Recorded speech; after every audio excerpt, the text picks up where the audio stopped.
Olá, amores, tudo bem? Mais um dia lindo aqui em Alagoas. E nós estamos falando com o André, diretamente de... Melbourne, Miami. Que delícia, do outro lado do mundo. Nós aqui nos conectando com esse tema maravilhoso. Tem um eco aqui. Deixa eu tirar esse eco.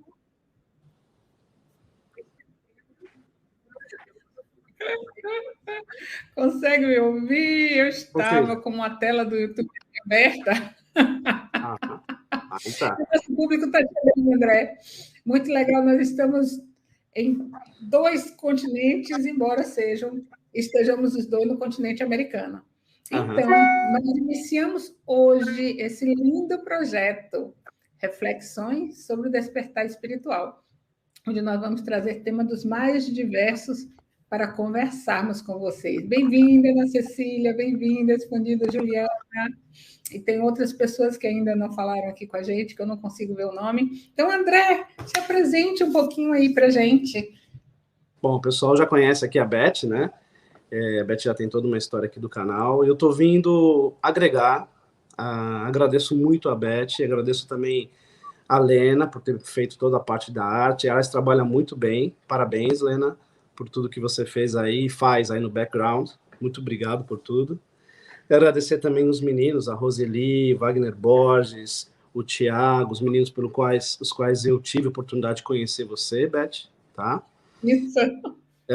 E falar um pouquinho, né? Falar um pouquinho sobre esse projeto nosso, né? Eu vou falar um pouco de mim, para vocês entenderem como apareceu também, né? Eu estava vendo a história da Beth esses dias, como foi toda essa luta para chegar, né? A esse momento, que é um momento de entendimento, de despertar, que é o que a gente vai tratar aqui, né? Eu também tive todo um processo, né? Eu vou repetir aqui o que eu falei no DespertaCast, que é também a mesma coisa, a ideia é a mesma, né? Eu vim de um processo de entendimento, primeiro filosófico, né? Eu, muito cedo, aos 18 anos, eu entrei para uma ordem budista, e durante muito tempo eu fiquei participando dessa instituição. Ainda pratico meditações budistas, né? Apesar de hoje ter um estudo xamânico muito mais forte dentro da minha vida, mas não deixo de fazer as minhas meditações, né? E entrei no sentido de conhecer, né, essas meditações budistas, os sutras, os mantras, entender toda a origem do processo de iluminação, né? E logo que eu entrei, eu passei por várias situações de dificuldades na minha casa com meus pais. Primeiro, como um processo de alcoolismo do meu pai, que foi um processo bastante interessante para mim, no sentido de reconhecê-lo como meu pai, né? E essa base filosófica budista de meditação, ela me permitiu entender que tudo aquilo que estava acontecendo comigo fazia parte do meu processo de evolução. Então, eu, já muito cedo, aos 16, 18 anos, eu percebia que a filosofia budista e as meditações que eu fazia me diziam que isso fazia parte daquilo que eu tinha que passar. Que a responsabilidade de tudo que estava acontecendo comigo era nada mais nada menos do que da minha própria vida, né? Eram momentos bastante difíceis, foram momentos muito difíceis, né, da minha vida. Foi um momento em que eu tive que reconhecer meu pai como meu pai, né?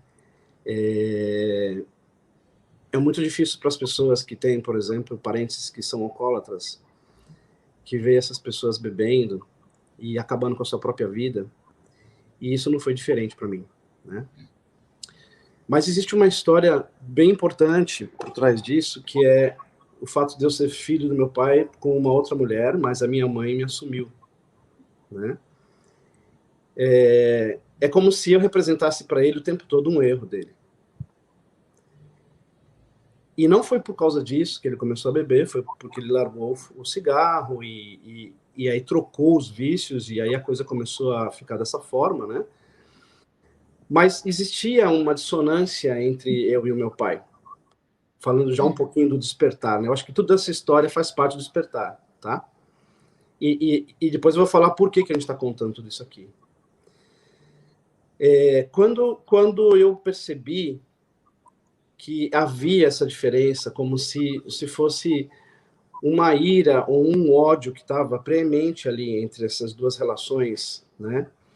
Eu não o via como o meu pai. Ele me batia muito, né? Era muito difícil, foi muito difícil, porque eu era filho de zelador e eu tinha que dar exemplo, e eu era o TDAH total, né? Onde eu não podia jogar bola, eu jogava, não podia andar de bicicleta, eu andava, então eu sofria as maiores surras da vida, eu sofria ali, né? Então, havia um processo das duas partes, né? De eu representar um erro dele, entre aspas, e de ter essa atitude que ele fazia comigo, que era uma atitude abusiva, de bater de qualquer forma, com um cinto, com um sapato, com o que tivesse na mão, né? Quando eu começo a meditar, quando eu começo a praticar o budismo na época, eu começo a reconhecer essas situações, e meu pai começa a beber e se torna um alcoólatra. Eu via meu pai bebendo todos os dias e via a decadência do meu pai. Eu vi meu pai ser mandado embora de um prédio depois de 20 anos de trabalho. E eu vi meu pai... Eu me recordo que a gente teve que mover minha casa para um apartamento, onde eu tive que dividir esse apartamento na metade com um madeirite para fazer o meu quarto, que era somente a distância da minha cama, o meu oratório, e eu não tinha janela, era uma escotilha redonda. Eu tenho essa foto até hoje, né? E ali nesse quarto eu comecei a expandir a minha mente no sentido de entender por que eu estava passando por toda aquela situação, por toda aquela dificuldade. Infelizmente ou felizmente, na parte de baixo do nosso prédio havia um bar, e meu pai bebeu os 20 anos de fundo de garantia dele nesse bar, né? E os vizinhos vinham e falavam para mim, olha, vai lá, porque seu pai tá jogado lá na sarjeta. Ele tá lá na calçada, quase desmaiado, não consegue levantar. E eu descia, né? Tinha que engolir seco, meu coração batia a mil, e recolhia meu pai, como se fosse um mendigo, como se fosse um andarilho, e levava ele para cima, colocava ele no chuveiro, tirava a roupa, dava banho, colocava um pijama, colocava uma coisa, deixava ele deitado lá na cama, né? Eu não entendia por que isso estava acontecendo, e eu meditava e orava no sentido de entender por que eu estava passando por aquilo, né? Só que quanto mais eu orava, quanto mais eu meditava, mais piorava a situação. Mais a coisa acontecia. Meu pai se tornou diabético por conta da bebida, né? E aí ele começou a beber e desmaiar, efetivamente. Então ele bebia e desmaiava, batia a cabeça, e sangrava, a gente tinha que fazer curativo, né? E aquela situação de movimentar meu pai e trazê-lo começou a mudar dentro do meu coração esse sentimento que eu tinha de ódio e de ira por uma pessoa que me batia. Porque eu comecei a ter a responsabilidade de entender que ele era meu pai. Então, foi como se eu fosse amolecendo o meu coração em relação a essa situação. Como se eu fosse eliminando, né, essa ira, esse ódio. Mas por mais que eu tentasse, eu nunca conseguia trazer ele de volta das bebidas. Um determinado dia, em um meeting, em uma reunião budista que tinha, um dos nossos dirigentes foi lá na frente e contou a história, como eu estou contando aqui para vocês, da vida dele, com o pai, e era exatamente a mesma história. Exatamente a mesma história. Quando terminou, eu fui conversar com ele, me recordo muito dele, Sadao Kato, e ele veio conversar comigo, e eu expliquei para ele o que estava passando, as coisas que estavam acontecendo, que eu estava aprendendo da filosofia budista, que eu sabia que isso era responsabilidade, que tudo isso estava acontecendo, estava sendo emanado da minha própria vida, mas eu não conseguia saber como que eu tinha que mudar isso. como mudar esse karma, como mudar essa situação. E a primeira coisa que ele me disse foi o seguinte: deixa de ser egoísta. Foi uma pancada, né? Foi bem interessante, porque eu não esperava isso, né? Ele falou assim: você já parou para pensar por que seu pai bebe? Você quer que ele pare de beber porque você não quer ter mais vergonha dos seus vizinhos e das pessoas que te veem pegando teu pai. Porque você sabe que ele é seu pai. Quando você mudar o teu coração em relação ao seu pai, tudo na vida vai mudar. Bom, isso foi muito forte para mim. Eu continuei fazendo as minhas meditações. E efetivamente isso foi algo que mudou a minha vida, né? Eu comecei a pensar sobre esse aspecto. E comecei a perceber que quanto mais eu limpava meu coração em relação àquele ódio que eu sentia por aquela pessoa, que eu via cada vez mais a importância dele como pai, eu começava a ter influência nesse sentido de fazer com que ele voltasse da bebida. E um determinado dia eu voltei e falei, entrei no bar, falei, pai, põe uma cerveja, vamos tomar uma cerveja, vamos conversar nós dois. E comecei a conversar com ele sobre as coisas da minha vida. Eu comecei todos os dias a fazer isso. Conversar com ele sobre coisas que eu queria que ele me desse uma opinião como pai. Sobre a minha universidade, sobre as pessoas com quem eu me relacionava, sobre meus namoros, sobre o que ele achava que eu teria que fazer ou não. Eu comecei a trazer ele de volta como meu pai. Eu comecei a reconhecer ele e a colocar ele na posição de pai. Até um dia, realmente, que a questão eclodiu, né? Em uma briga entre ele e minha mãe, né? E eu entrei justamente nesse meio, e foi aí, nesse dia, que eu abracei ele. Ele ficou assustado, né? E eu falei para ele, pai, eu te amo. Eu te amo, né? Você é meu pai. Você é o único pai que eu tenho. Então, vamos construir uma coisa nova, vamos construir uma família melhor. A partir desse dia em que realmente eu, né, fiz essa atitude, meu pai aos poucos foi deixando de beber, e retornou a ser a pessoa maravilhosa que era. Eu pude, ao longo de anos, promover para ele algo que, quando eu era criança, ele não pôde me promover, e eu pude sair com ele para restaurantes, para parques, levá-los para almoçar ou para jantar. A minha relação de vida com ele mudou completamente, né? E foi um resgate muito importante para mim, porque eu tive que entender que a mudança interior nossa não parte dos outros, e não tem a ver em relação aos outros, tem a ver em relação a nós. Gato aí. Tem a ver em relação ao nosso sentimento, do nosso coração. A gente é o que a gente emana do nosso coração a todo momento, né?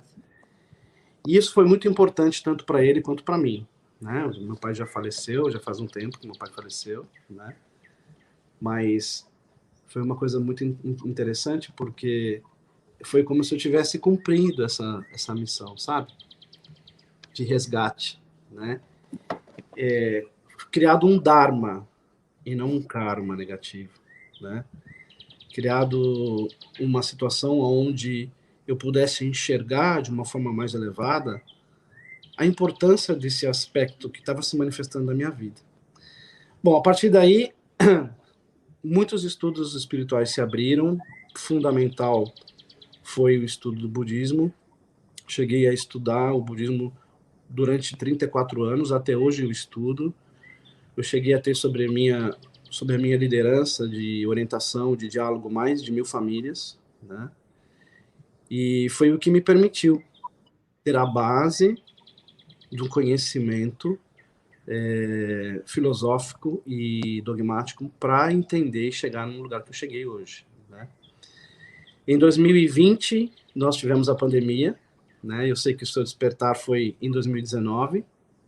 Acompanhei. A minha consciência de despertar, porque despertar é um processo, né? A gente já vive muito tempo. E na pandemia foi uma loucura, né, para todo mundo, né? Foi uma loucura, mas foi um ponto fundamental, né? Porque eu, dentro de um processo de divórcio nos Estados Unidos, morando já há algum tempo aqui, eu já moro nos Estados Unidos, vai fazer agora 10 anos, né? Eu cheguei e falei, olha, eu preciso ir para uma montanha, eu preciso ir para o Monte Shasta, incentivado pela Carmen Balestero, né, que recebe orientações do Mestre Saint Germain já há muito tempo, é uma grande amiga, inclusive vai novamente para o Monte Shasta agora do dia 11 até o dia 22 de agosto, e ela não podia vir porque era a pandemia, né, e eu falei, eu vou. Daí eu comecei a sentir isso no meu coração, comecei a sentir que era um momento de eu me encontrar, né? E fui para essa montanha, assim, com a expectativa de conseguir encontrar algo para mim, né? Algo que me preenchesse como uma parte que eu precisava entender dentro de mim. E aí houve uma transformação muito grande na minha vida. Ali é um vórtex energético muito grande, né? Do universo, é um dos chakras da Mãe Terra, né? E eu pude entender tudo sobre o que estava à nossa volta, sobre a natureza, os elementares, todas as coisas que estavam à nossa volta. Eu tive um encontro muito forte com Mãe Maria, uma presença. Posso dizer para você que uma determinação muito forte de fazer as coisas acontecerem. Eu sabia que em um momento eu teria que vir aqui falar sobre a esperança, falar sobre a paz, falar sobre essa perspectiva maior que nós temos que ter, né? E o despertar, ele está mais relacionado a ir adentro do que ir afora, né? Muitas pessoas falam assim, eu estou despertando, e está buscando fora um monte de coisa. E o despertar, ele está, desde o início dele, em vir cada vez mais adentro de você. Quanto mais a fundo, mais adentro de nós vamos, mais nós despertamos para o que está afora. Nós conhecemos sobre o que está à nossa volta. E mais nós entendemos do que a gente é capaz de fazer, né? Então, essa é uma breve história, foi muito rápido, né? Deu uma pincelada. Tem muito mais coisa, na realidade, né? Houve muito mais. Você trouxe pontos muito importantes aqui para a nossa reflexão, porque tudo começa no amor. Quando a gente se abre para o amor, tudo à nossa volta muda. No dia que nós entendermos isso, nós deixamos de esperar que o externo, né, faça o que a gente quer, né, dentro do nosso processo egóico. E a gente começa a acolher todas as pessoas no coração e trazer para esse amor, né? Então, se você teve esse lindo processo com seu pai, é importante, gente, de nós trazermos histórias nossas para as mídias, né? É para que as pessoas possam ver que nós temos vidas normais, igual a todo mundo. Que a gente não abriu o olho quando nasceu e disse assim, despertei. Não, a gente veio para uma 3D, não é verdade? A gente veio para uma 3D onde tem muita coisa acontecendo ao mesmo tempo de polaridade, existe uma matrix forte, né? E nós chegamos nessa matrix. E nesse momento que a gente adentra, a gente vai para o véu do esquecimento e entra na ilusão de que o externo é que faz com que a gente seja. E quando a gente começa a despertar, a gente começa a perceber que é o interno que modifica o externo. E aí você passou por todo esse processo do seu despertar interior, né? E tudo à sua volta começa a mudar. E o seu pai se transforma a partir deste amor que ele recebeu. Exato. A constelação familiar ela traz muito para a gente essa questão do amor interrompido, né? Quando as pessoas não recebem amor, elas não conseguem passar o amor. Então, assim, ele pode não ter recebido amor lá atrás, mas quando ele recebeu aqui, né? O coração dele vibrou, o ser dele pôde desabrochar, né? Você fez uma semeadura e regou e colheu, né? O meu pai também bebia. Nada por acaso, né? Só que o meu pai era um alcoólatra muito pacífico, né? O meu pai bebia todos os dias, mas ele não ficava bêbado. Eu só vi meu pai bêbado 2 vezes na vida. Quando ele misturou bebidas, ele não podia beber bebida quente, ele tomava cerveja todos os dias. Uhum. E morreu em consequência da bebida, né? Mas ok. Um dia eu conto a minha história com meu pai. Um pai de cada vez, por favor. Um pai de cada vez. E assim, o meu filho é TDAH total. Então eu entendo bem o que é o TDAH, né? Quer dizer, hoje é esse termo, né? Naquela época não existia isso, né? Naquela época não existia. Eu não sei a sua idade, mas o meu filho tem 34 anos, né? Eu não vou falar a minha idade aqui, senão vai... Fica quieto. Não precisa. Mas assim... Eu tenho 24. Tá vendo? Meu filho ainda é mais 10 anos que você. O Monte Shasta é realmente, né, um grande chakra do planeta. Uhum. Dentro do Monte Shasta tem Telos, né, que é a Nova Lemúria. Nós estamos fazendo um clube do livro, lendo Telos, nós já estamos no livro 3 de Telos. Eu tenho aqui. Então, assim, o Monte Shasta é muito importante para a humanidade, né? Essa movimentação energética que acontece. Um dia a gente vai chegar aqui e vai falar do Monte Shasta, né, não, André? Vamos falar assim, eu tenho muita coisa para falar do Monte Shasta, é incrível, né? Isso. E eu tive a oportunidade de estar aí, não só estar no Monte Shasta, mas o Airbnb que eu fiz foi na casa de uma senhora chamada doutora Amori, que é uma das, vamos dizer assim, sacerdotisas que cuidam do divino feminino dentro da fraternidade branca lá. Maravilha, né? Então, assim, dentro desse nosso contexto, desse nosso tema do despertar espiritual, a gente vai trazer fraternidade branca, a gente vai trazer Monte Shasta, a gente vai trazer Lemúria, a gente vai trazer Telos, a gente vai trazer geometria sagrada, a gente vai trazer os Kumaras, a gente vai trazer um monte de coisa, porque tem muita coisa que a gente pode abordar. História de Atlantis, tudo isso.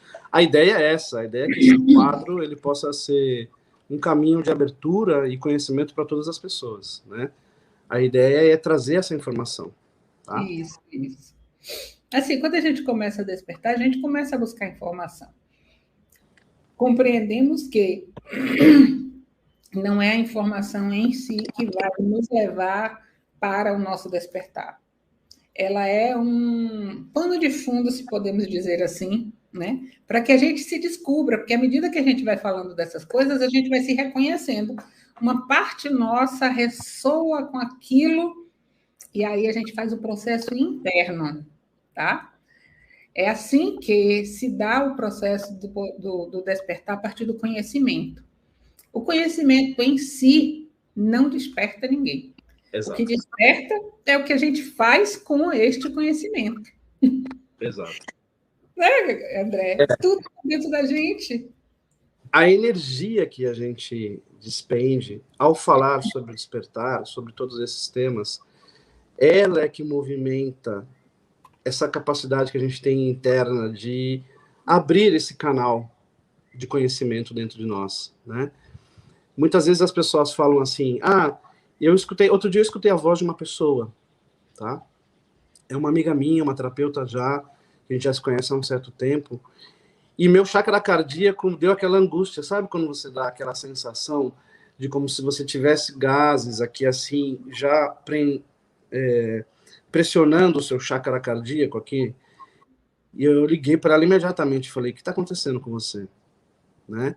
E isso são sensações, são mudanças que estão ocorrendo cada vez mais por causa de tudo aquilo que está acontecendo na humanidade, todos os portais. Antigamente não se falavam dos portais. Né? Hoje, todos os anos, a gente tem diversos portais energéticos no ano. Antigamente não se fazia as coisas com as luas, hoje a gente lança produtos com as luas, a gente, né? Hoje, por exemplo, é uma data super importante para a gente estar fazendo essa live, porque é o solstício. Solstício de verão. É o dia mais longo do ano, hoje. Do hemisfério norte, porque aqui no sul é o mais curto, que nós estamos no início do inverno. Então, isso é interessantíssimo, percebe?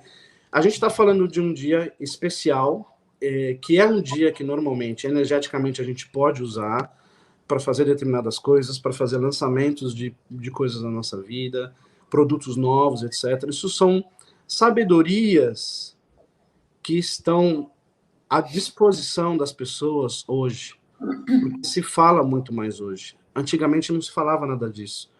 A visão era muito mais fechada em relação à espiritualidade. E hoje a gente tem essa possibilidade. Estamos numa época de aquário, né? Numa era de aquário, onde a expansão da comunicação e de tudo isso pode ser feito de uma forma tranquila. E é claro, todas as mudanças que vêm são mudanças que imprimem um certo medo, mas ao mesmo tempo uma movimentação em tudo. Eu não sei, eu não estou conseguindo acompanhar o site aqui, mas não sei se alguém tem uma pergunta, alguma coisa assim. Eu vi que teve alguma coisa que foi colocado por um ouvinte aí que eu não estou... Não teve perguntas, não. É só mesmo cumprimentos e gratidão desse povo lindo. Você não conhece muito o meu trabalho, a gente se conhece há poucos dias, mas eu tenho um trabalho de portais. Nós fazemos sessões energéticas com canalização de seres das estrelas nos portais, nos lunares e nos cósmicos, não é? Como esse de hoje, que é o solstício. Então, hoje, às 19 horas, excepcionalmente será às 19 horas, porque os nossos portais são às 21 horas, mas eu tenho um grupo às 20h30, então não consigo entrar às 21 horas. A gente vai ter um portal do solstício hoje. Então, assim, você só veio corroborar com o meu trabalho. Eu tenho muita facilidade de abrir portais.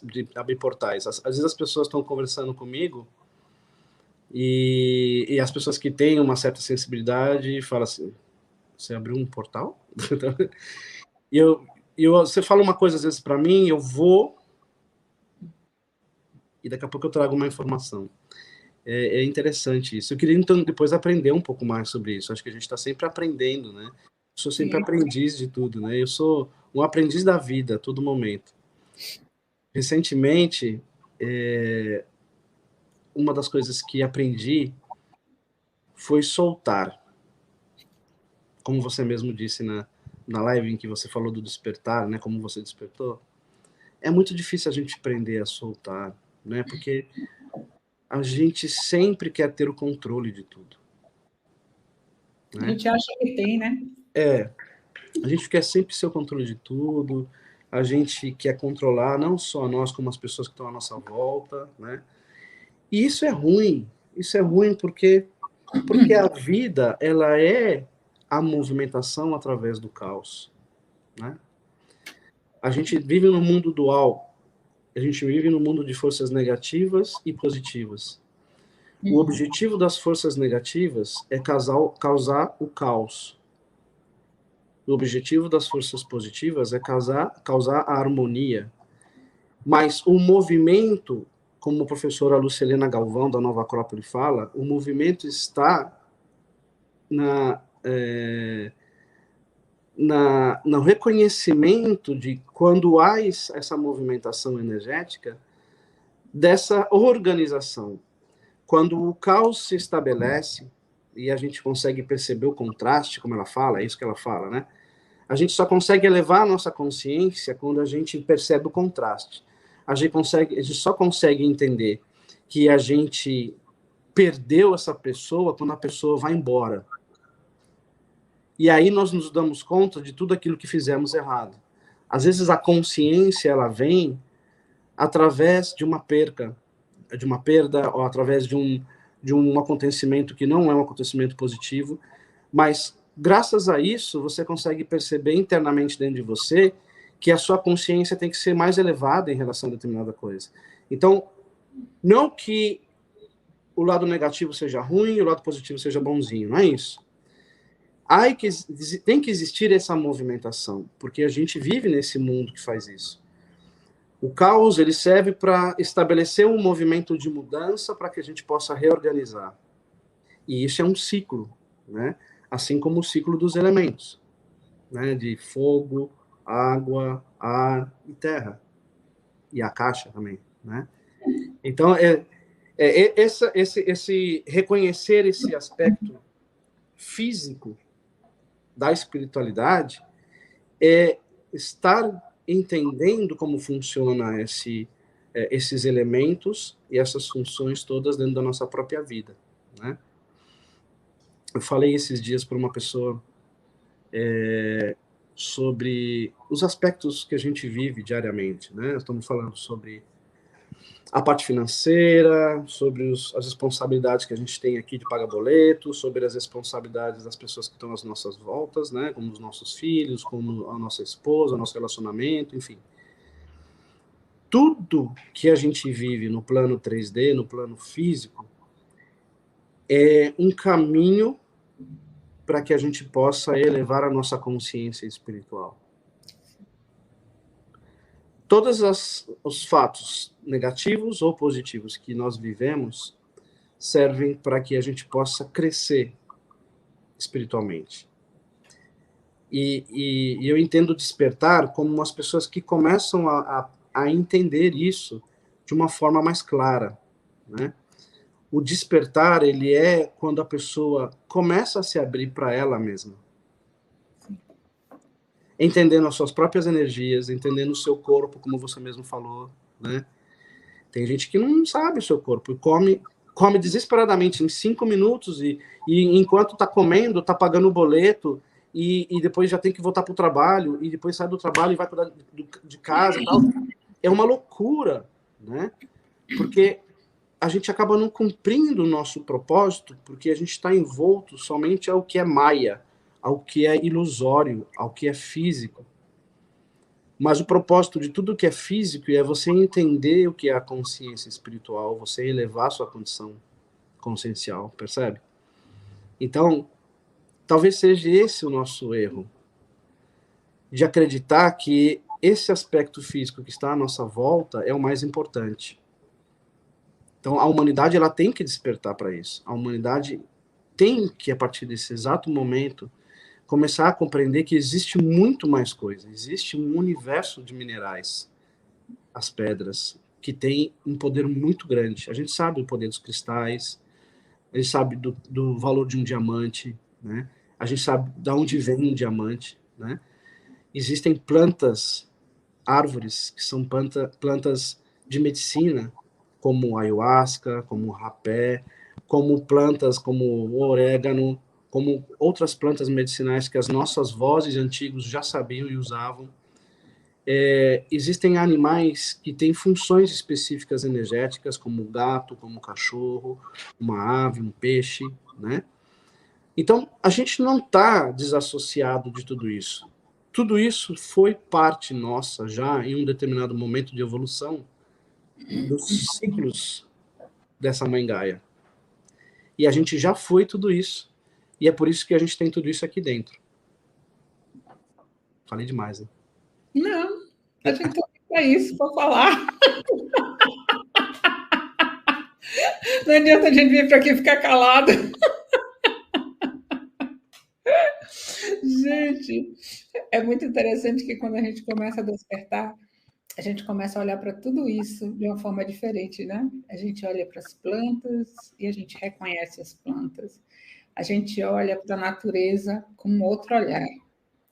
A gente olha para o alimento com uma outra perspectiva. Ontem eu estava no canal da Ser Mais Você, da Ana Maria, e nós falamos sobre prazer versus prosperidade, né?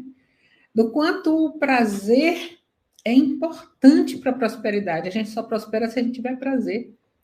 E o quanto nós estamos adormecidos para estes prazeres, né?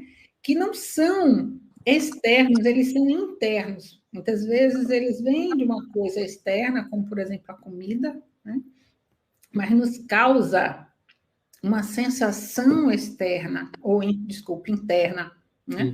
E nós vamos para um outro espaço de abertura espiritual. O prazer nos leva para a abertura espiritual. Só que, ao longo da nossa história, nós fomos punidos pelo prazer. Nós, seres, né? Tudo que a gente fazia que era prazeroso, a gente recebia um corte, a gente recebia uma punição. Então, nós aprendemos as duras penas a não ter prazer. E quando ter, a gente abafar esse prazer, né? Então, hoje a humanidade precisa descobrir o que lhe dá prazer. Prazer individual. O que você gosta mesmo de fazer? Descobre, né? Água, comida. Não significa comer compulsivamente. Quando a gente come compulsivamente, a gente está tentando preencher um buraco emocional. Não é isso que eu estou falando. Estou falando de que tipo de alimento você gosta.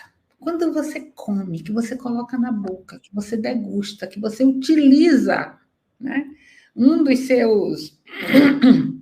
como é que chama? Meios de Alô? contato. Meios de Oi. contato. Não. Um dos caminhos, né? Sentidos. De seus sentidos físicos. A gente utiliza o nosso sentido físico, né? Quando a gente está comendo. Que prazer isso lhe dá fisicamente, que nutre as suas células, ativando memórias internas profundas de outros prazeres, né? Uma música que dá prazer, né? Que vai para o seu sentido da audição. Gente, eu tenho determinadas músicas, em algumas vidas, possivelmente, eu fui pianista. Isso não tem dúvida nenhuma, eu amo piano, sabe? E eu dizia desde menina que quando eu me aposentasse eu ia aprender piano. Depois eu descobri que levava muitos anos para aprender piano, eu desisti. Mas sempre tive essa vontade de tocar piano. E a música que toca profundamente na minha alma é o piano.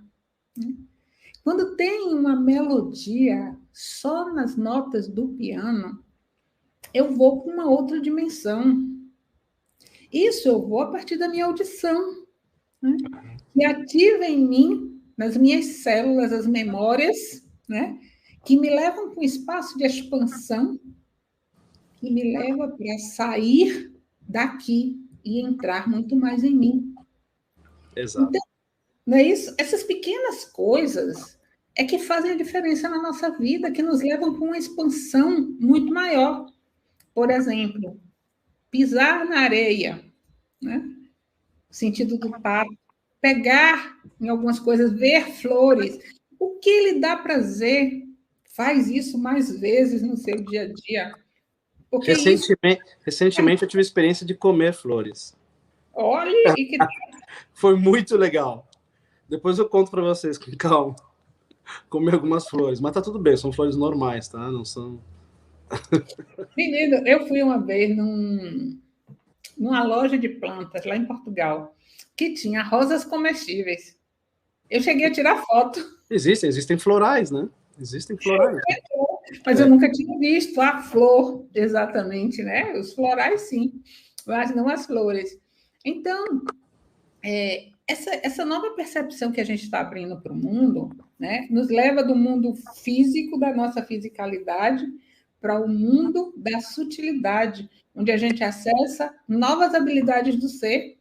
Exato. Exato. Você sabe que, assim, a gente está falando sobre sentimentos, sobre coisas que são específicas, né? Como os nossos sentidos nos conectam aos ambientes externos e a tudo aquilo que a gente tem. A nossa capacidade de percepção. A gente tem que explorar isso, porque ao explorar isso, a gente acaba conhecendo mais o nosso corpo e a gente fica atento a tudo aquilo. nós temos uma capacidade incrível de conexão espiritual. Se a gente senta e medita, a gente vai a mundos e planetas e a outras galáxias. A gente tem uma capacidade incrível, porque a gente tem esse DNA de célula de criação de Deus dentro de nós, né? A gente tem uma capacidade infinita.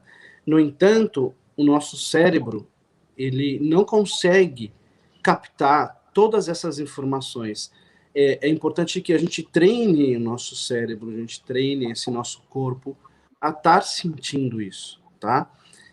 Por exemplo, eu todas as vezes, todos os dias, antes de ir ao banho, eu me escovo o meu corpo inteiro com uma escova de cerdas bem finas para ativar todos os chakras da pele. Nós temos milhares de chakras da pele. Isso, ao longo do tempo, vai fazer... Claro, eu tomo um banho mais pro gelado do que pro quente, depois disso, tá? Isso faz com que, cada vez mais, você se sinta o ambiente que está à sua volta. Você sente as energias do ambiente que está à sua volta. Então, a gente está passando por um período de despertar onde não somente o prazer físico das coisas, como você estava dizendo, mas o prazer espiritual das coisas que o sentido nos traz tem que fazer mais sentido. Uma outra coisa em relação ao que você falou dos sentidos, a gente começa a perceber, nesse exato momento em que a gente começa a desenvolver os sentidos, que não existe um tempo e espaço.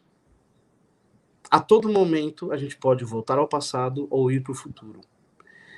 Porque determinados perfumes, por exemplo, nos remetem a uma época passada. Como determinadas coisas nos remetem àquilo que eu quero no futuro. Entende? Então, essa percepção, ela passa a ter mais sentido a partir do momento em que você começa a despertar para a sua individualidade. Os egípcios tinham uma coisa muito interessante, que eles eram capazes, do ponto de vista de meditação, de entrar em um quarto escuro, ou uma pirâmide escura, de olhos fechados, e sentir o ambiente. Eles sentiam a energia e tudo que existia no ambiente. Inclusive objetos inanimados. Eles tinham a capacidade de conseguir sentir a energia de objetos e tudo que estava naquele ambiente, sem precisar ver isso. Mas essa era uma capacidade que tinha naquela época, e a gente também tem isso. É que a gente não desenvolveu. A gente não treinou isso, né? Existem pessoas, por exemplo, existe um instituto chamado Instituto Monroe, nos Estados Unidos, não sei se você já ouviu falar. O Saulo Caldeirão veio fazer um curso aqui, existem muitas pessoas que já vieram do Brasil fazer um curso aqui nos Estados Unidos, fica um pouco mais para cima da Flórida, fica, não me lembro o nome agora, mas North Carolina, por aquela região, né?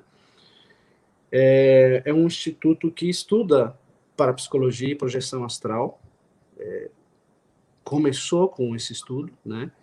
E hoje em dia tem estudos extremamente complexos, né? E provas científicas da parapsicologia, né? Então, existem determinados estudos que eles fazem lá de visão remota. Então, por exemplo, você tem uma criança que desapareceu no shopping. Essa pessoa, ela consegue identificar a energia dessa criança e saber aonde essa criança está. Até muito tempo atrás, isso foi usado por agentes da CIA para localizar e fazer espionagem, né? Até aí a pessoa tem criatividade para isso, mas enfim. Mas isso é uma capacidade inata, né? Algumas pessoas têm, nesse processo de despertar, com todo esse processo de fótons que estamos recebendo agora, de mudança da ressonância da frequência Schumann, que eu havia conversado com você esses dias, né? Estão despertando determinadas sensibilidades que não tinham antes, e não sabem o que é. Algumas pessoas vão despertar um pouco mais a questão de ver outros mundos, outras frequências, outro estado vibracional, né? Algumas pessoas sentem mais forte, né? Outras vão ver cores, vão ver áureas. Outras, como você, tem um ouvido mais aguçado, capaz de mover-se no tempo, ou mover-se no espaço, voltar a uma outra vida através de uma música ou de uma coisa que escuta. E a partir daí, ou escutam coisas para fazer psicografia, né? Então, essas capacidades, elas estão sendo despertadas nesse momento agora. Nesse momento agora, depois da pandemia, o que aconteceu foi que as pessoas voltaram para dentro. Como as pessoas foram obrigadas a ficar em casa, o golpe saiu ao reverso. As pessoas começaram a entender o que elas querem, a refletir sobre elas mesmas. Muitas pessoas, amigos meus, por exemplo, mudaram completamente o seu sistema de trabalho. Não admitem mais trabalhar em uma empresa fisicamente. Tem trabalhos remotos. Ganham muito mais hoje em trabalhos remotos, trabalhando menos horas e cuidando mais, tendo uma qualidade de vida do que antes. Sim. Então, assim, muita coisa aconteceu a partir do momento em que o ser humano ele volta para dentro dele e ele começa a refletir e questionar. Questionar todas as coisas. Porque o questionamento ele faz você crescer individualmente, consciencialmente. Né? Inclusive as palavras que eu estou falando aqui agora, nada que eu estou falando aqui agora é uma certeza, são experiências minhas individuais. Mas cada um tem a sua iluminação, cada um tem a sua experiência de vida, cada um tem o seu caminho. Né? O importante é que as pessoas saibam isso. Tem gente que vai conseguir atingir iluminação e chegar num nível consciencial muito elevado através do dogma católico, indo à igreja todos os domingos, tendo uma conexão direta com Jesus, né? Tem pessoas que dentro da cultura espírita ou do kardecismo ou da Umbanda conseguem ter respostas e entendimentos individuais, né? O mais importante que eu vejo dessa história do despertar é, primeiro, livre-arbítrio. A gente nunca pode interferir no livre-arbítrio de ninguém. Uhum. A gente pode determinar a nossa vida, mas a gente nunca pode interferir no livre-arbítrio de ninguém. Esse é o primeiro ponto. Segundo ponto, ser livre. Um dogma ou um estudo religioso ou um estudo qualquer que seja, ele tem que libertar as pessoas das correntes que as pessoas têm. Estar preso a esse corpo, né, que tem uma mente que é incapaz de entender a complexidade do universo, para nós, já é muito difícil, já é uma prisão. E se eu tenho um dogma que me prende cada vez mais, que eu não posso fazer isso, ou não posso fazer aquilo, ou não posso fazer tal coisa, ou tenho que ter cabelo comprido, ou tenho que não sei o quê, não tem sentido, né? Já não é mais dessa época. Consegue? Tá claro? Eu não sei. Tá claro. Tô falando coisas aqui, mas também não é novidade, percebe? Então, cada um tem que entender no seu coração esse aspecto, né? Nós, em determinados momentos, somos discípulos e aprendizes, e em determinados momentos somos mestres de outros. Quando nós contamos as nossas experiências, por menor que seja, os nossos desafios superados, todas as situações que nós superamos, como eu fiz aqui do meu pai, como você está contando do teu pai, né? A gente está sendo um mestre de alguém, a gente está incentivando alguém que está passando pela mesma situação a tomar outras atitudes, a entender sobre um ponto de vista mais elevado, né? E quando fazemos isso, né, ao mesmo tempo que estamos ajudando, também estamos recebendo. Aí, quando você coloca esses pontos, né? Quando você pontua essas questões para o nosso despertar, é justamente isso, né? O livre-arbítrio, para mim, eu traduzo como respeito. Respeito ao outro, ao que o outro é. Permitir que o outro seja o que ele veio ser e o que ele está escolhendo ser. O que é a nossa verdade não é a verdade do outro. Então, o outro tem todo o direito de seguir por onde quiser, como quiser, quando quiser e com quem quiser. E nós temos o direito de sermos quem somos, como nós queremos, quando, onde, com quem. Né? Quando a gente respeita o outro nos respeita. Né? porque a gente, sabendo de nós mesmos, a gente sabe colocar os limites. E ser livre, quer fazer alguma colocação? Não, pode falar. E o ser livre é que nós somos, em essência. Nós somos livres. Agora, nós colocamos pesadas correntes que nos prendem e que nós ainda insistimos em manter. Tem uma figurinha, né, um desenho, que mostra a pessoa presa assim na grade, né, querendo sair, ser livre. Só que quando mostra o restante do quarto, não tem paredes, não tem grades nos outros lados. Então, quem está ali na grade segurando somos nós. O restante está aberto, e por que a gente não voa? Nós temos medo de voar. Nós Essa é a temos palavra. medo da nossa liberdade. Essa é a palavra, medo. Tá? O medo, ele é uma coisa do aspecto negativo. Veja bem, o medo ele tem dois lados, né? Ele tem um lado de proteção e um lado de prisão. Tá? É importante ter medo, sob o ponto de vista positivo, para que você tome as devidas precauções no caminho que você vai seguir. Mas não é importante ter medo quando você precisa mudar as coisas. O caos, ele estabelece uma nova ordem para reorganizar. Você precisa ter foco nas suas ações, no seu pensamento, nas suas palavras, para reorganizar o caos das coisas que forem sendo movimentadas. Sim. Então, o medo ele serve dessa forma, né? Tudo que quando a gente traz tudo para o nosso pessoal, para o nosso ego, fica muito mais difícil fazer as coisas e entender as coisas, né? Quando a gente percebe, por exemplo, vou dar um exemplo prático, eu conversei justamente ontem sobre isso. Por exemplo, se eu tenho um chefe, tá, que é muito mal, ou que está sempre me pedindo um monte de coisa, eu sabe que eu faço tudo, e está explorando a minha capacidade de trabalho, etc. E tal. Se eu fico reclamando o tempo todo desse chefe, eu estou me mantendo nesse mesmo nível de vibração dele. E é justamente isso que a gente tem que entender. Porque quando eu tomo esse tipo de atitude, eu estou tomando esse tipo de atitude pelo meu ego pessoal. Agora, se eu elevo a minha consciência ao todo, à mônada, e eu passo a entender que ele só está ali porque ele é um reflexo da minha própria vida e ele faz parte do todo junto com eu, porque ele é uma parte minha. Por isso está ali comigo, né? Eu passo a enxergar isso sob um ponto de vista mais alto.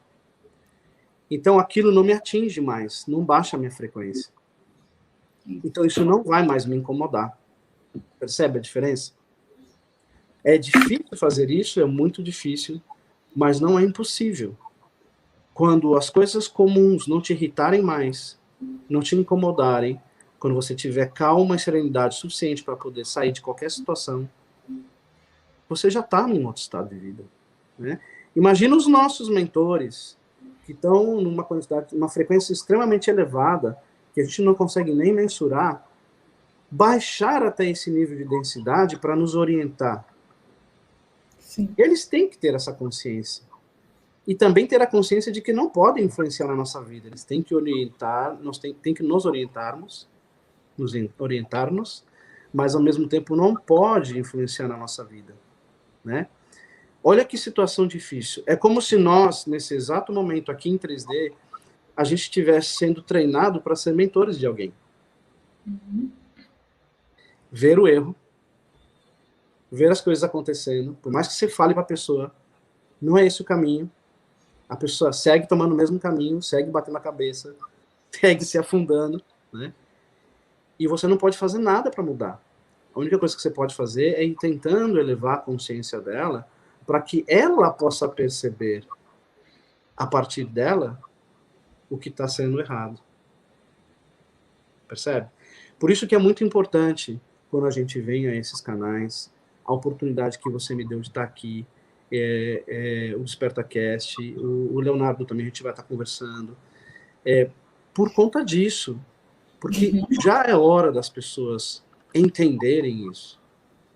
Já é hora das pessoas começarem a compreender que é muito maior tudo isso.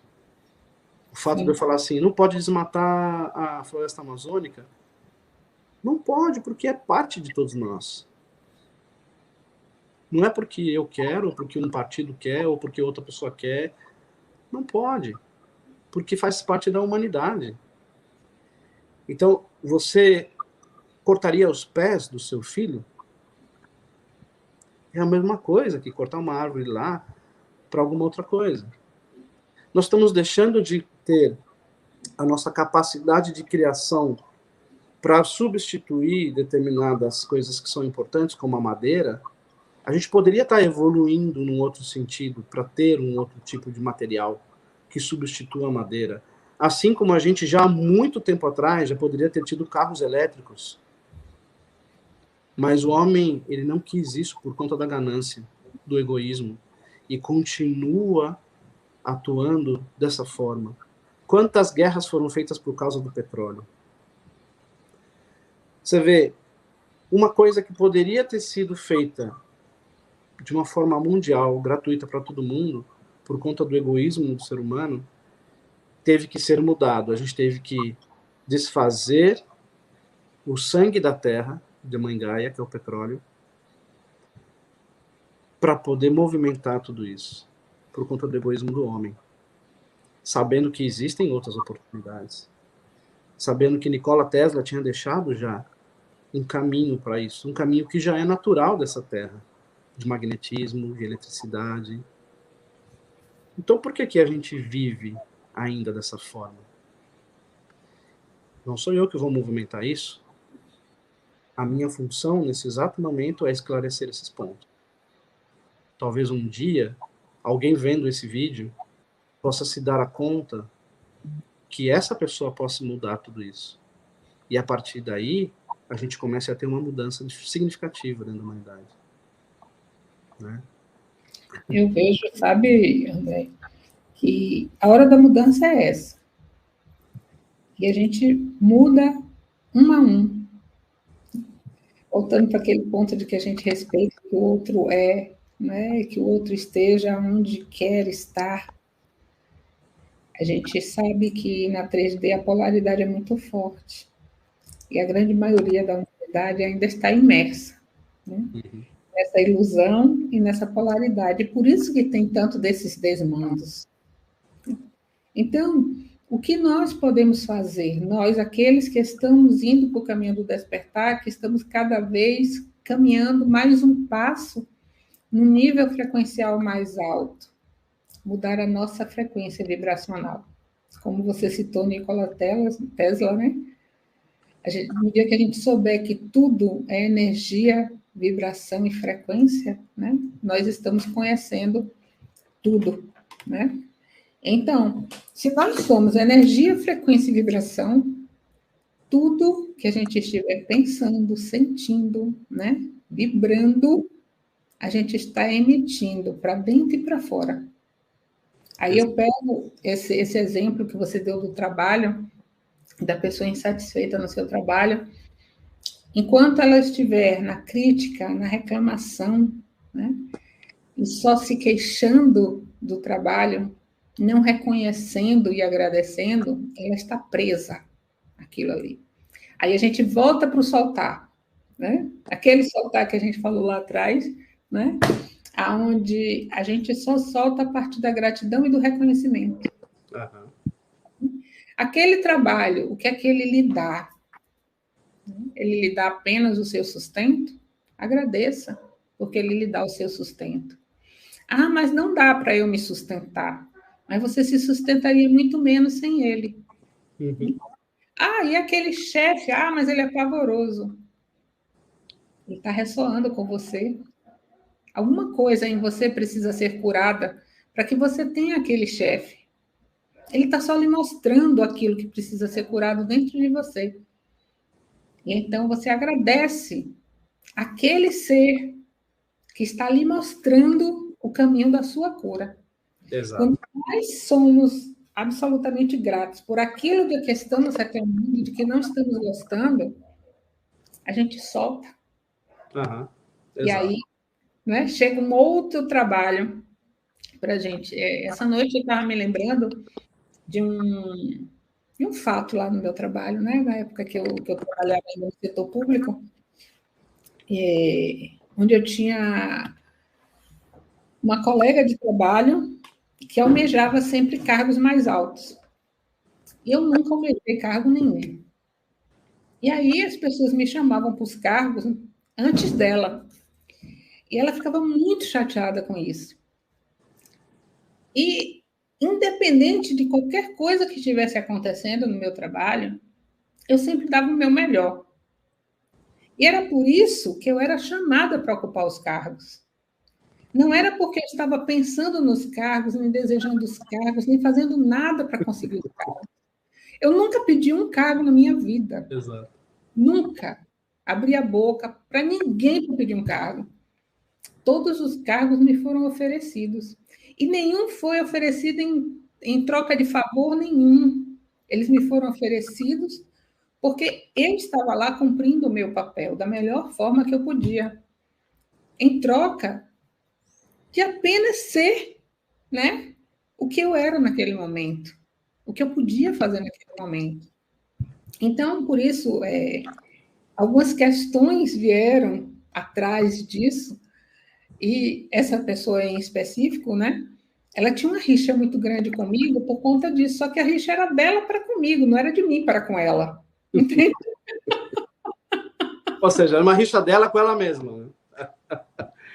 Dela com ela mesma, com a incapacidade dela de ter esse tipo de pensamento. Ela chegou em todos os cargos que ela queria, mas depois de mim. Então, quando eu pagava o cargo, ela ocupava. Quando eu pagava o cargo, ela ocupava. Então, assim, foi um processo muito, muito interessante. Essa noite eu estava me lembrando disso. E eu disse assim, a minha reflexão, né, era assim, o quanto nós deixamos de dar o nosso melhor aonde nós estamos, porque estamos nos deixando influenciar pelo que os outros querem, desejam ou acham. Nós precisamos assumir a nossa liberdade de sermos quem somos, independente de todo o resto. E aí vamos para os nossos minutos finais? Vamos. Eu queria agradecer, antes de mais nada, a oportunidade que você me deu de a gente estar iniciando esse processo aqui, esse quadro de despertar. Aos poucos a gente vai trazendo as informações que são importantes, tá? Ao longo da semana eu e a Beth a gente vai discutindo e conversando sobre quais são os próximos caminhos que a gente tem dentro desse processo de evolução e de despertar. Esse despertar ele é bem amplo, então tem muita coisa para falar. Sim. E eu queria finalizar as minhas palavras contando rápido uma breve historinha e lendo uma coisa que foi escrita para mim dentro desse livro, tá? Esse livro ele foi escrito pelo Roberto, ele é um médium que recebe o Dr. Fritz, um dos médios, né, que recebe o Dr. Fritz, e eu tive uma oportunidade de participar ajudando o Dr. Fritz em um processo de cirurgias espirituais, né, bem próximo dele, segurando a bandeja e vendo todo o processo de cura, né? Isso fazem alguns meses atrás. E a todo momento ele conversava comigo de uma forma bastante amorosa, apesar de ser uma pessoa muito séria e seca naquilo porque ele é um alemão, né?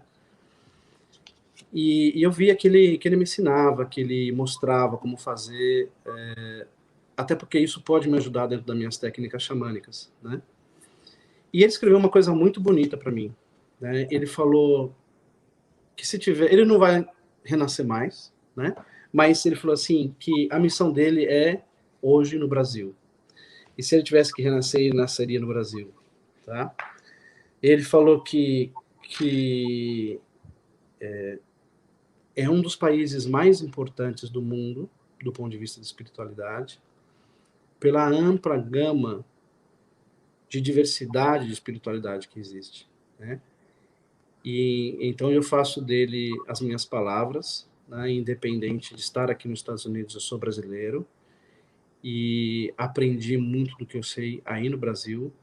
Então, eu peço que as pessoas que estejam nos escutando aí do Brasil, que realmente orem todos os dias por desenvolvimento da sociedade brasileira, né? Para sabedoria dos nossos dirigentes aí no Brasil, para que eles possam realmente ter uma visão muito mais ampla, tá? E aí ele escreveu assim, né? Que é um escrito dele com assinatura. Né? Aqui. Ele escreveu. Qual é o nome? Oi? Qual o nome do livro? Cirurgias Espirituais por um Médium do Dr. Fritz, Roberto Barbosa. Aqui, eu vou colocar assim. Ok. Não é meu, não, estou divulgando porque realmente eu sei que o trabalho do Roberto é um trabalho sério, tá? Assim como também eu sei que os nossos amigos aí também fazem um outro trabalho com o Dr. Fritz, o Jorilei, o Fabrício, o Thiago, nosso pessoal, tá? Então, enfim, ele vem aqui para trabalhar para a gente o tempo todo, tá? Ele escreveu: a dor é família, membro de ensinamentos e prova. Seja o pai de si, o irmão do próximo e o filho de Deus. Dr. Fritz. Eu vou encerrar minhas palavras falando essas palavras aqui, ensinando minhas palavras falando o que está escrito para mim, né? Agradecer a oportunidade mais uma vez, agradecer a Lena por todo o trabalho que fez de website. Depois, se vocês quiserem alguma ajuda, é só falar com a Beth aqui, que a Beth encaminha, né, Beth? Agradecer a Beth, a todos. Mary J. Costa, a Kelly. Cada dia a Kelly está num lugar do mundo, né? Agradecer toda a luta que ela faz aí com os pilares de luz, com nossos seres espirituais. Agradecer ao Wagner Borges por ser essa enciclopédia de sabedoria do espiritual e da projeção astral. Agradecer ao Saulo também por ter sido um mestre meu durante muito tempo e ainda da projeção astral. E, enfim, todos os mestres que eu tive, da Isaac Ikeda e Shannon Davis, né, toda a linhagem que veio por cima. E vamos aqui começar um trabalho nosso. Muito obrigado. Isso. Gente, esse trabalho é um desses trabalhos que caem no nosso colo prontos. É como eu posso explicar, né, André? Chegou. Eu vi o André na sexta-feira da semana passada, assim, no Desperta Cast, que foi a Alzira, né, que me passou o link da live, e ele estava lá com o Leonardo, e houve uma simpatia simultânea com os dois, e eu disse, essas pessoas falam a minha linguagem, né, falam a linguagem do coração, falam a linguagem da alma, eu entrei em contato com eles, e esse projeto surgiu, vocês veem que não chegou a 7 dias, né? Foi muito rápido, né? Está aqui no ar. Isso chama-se fluxo. Tá? Quando a gente está no fluxo, as coisas simplesmente acontecem. Né? Então, a gente se encontra com a família de alma, a gente encontra a nossa egrégora, a gente se abre para que isso possa acontecer e simplesmente acontece. A gente não precisa fazer esforço, né? A gente não precisa criar dificuldades, porque as coisas estão acontecendo com muita facilidade. Os Seres das Estrelas me pediram um canal no YouTube, e eu sei que esse canal precisa movimentar muita energia, porque ele tem um grande potencial de levar luz e conhecimento e esclarecimento a muitas pessoas. E este projeto tem essa finalidade, né, de levar luz e esclarecimento. Desculpa, eu quero agradecer também a Alzira, tá? Falar para ela que eu vou estar aí presente com ela no canal. Eu não sei, talvez a gente faça uma live juntos, eu, ela e o Léo. Ela tá vendo isso. E também, não posso deixar de falar aqui, Ralu Gamache, minha mestre de astrosofia, né? É muita gente! Muita gente para agradecer. É isso mesmo, o nosso coração é grato. E a gente reconhece o papel que todas essas pessoas tiveram nas nossas vidas. Então, gratidão, Alzira, que serviu de intermediária aqui, né? Ao pessoal lá do Desperta Cast, que eu já estive lá essa semana também, fazendo uma live na segunda-feira. E ao Léo, que eu também já estive no canal do Léo também na segunda-feira. Então, assim, a gente encontrou uma nova família, Com né? certeza. Onde a gente só se reconhece pela energia. Com Então, certeza. minha gratidão a todos vocês que estiveram aqui com a gente, que tiveram, né, a disponibilidade de colocar o seu tempo aqui conosco. Então, um beijo no coração. Terça-feira estamos aqui. Deixe as dúvidas, né? A gente já pode responder na próxima quarta, né? Terça-feira, às 2 horas da tarde. Lembrando que hoje é solstício, hoje nós temos um portal poderosíssimo às 19 horas. Quem tiver interesse, fala com a gente. Vocês têm os meus canais, principalmente lá no Instagram, serdasestrelas.betcol. O Léo também, o André também tem um canal. Qual é o seu canal, o André? O meu é Spirit of Life, Sol, Spirit of Life, tudo junto, ok? Underline Sol, S-O-L, Spirit of Life, S-O-L, Sol. Isso. Então, esse é do Instagram, ok? Isso. Do YouTube eu estou montando ainda, né? Eu sou bem novo nisso. Então, nós estamos aqui, certo? Vocês podem entrar em contato. Beijo no coração, gratidão. Se gostaram da live, compartilhem, comentem com as pessoas, depois tragam seus conteúdos para a gente conversar, porque isso aqui é um projeto para reflexões do despertar espiritual. Então, beijo no coração e até mais. Obrigada, Léo. Oh, rapaz, o Léo está aqui. O Léo está assistindo, com certeza. Com certeza, está pensando em você. Obrigada, André. Tchau, Léo. Um abraço. Tchau, Beth.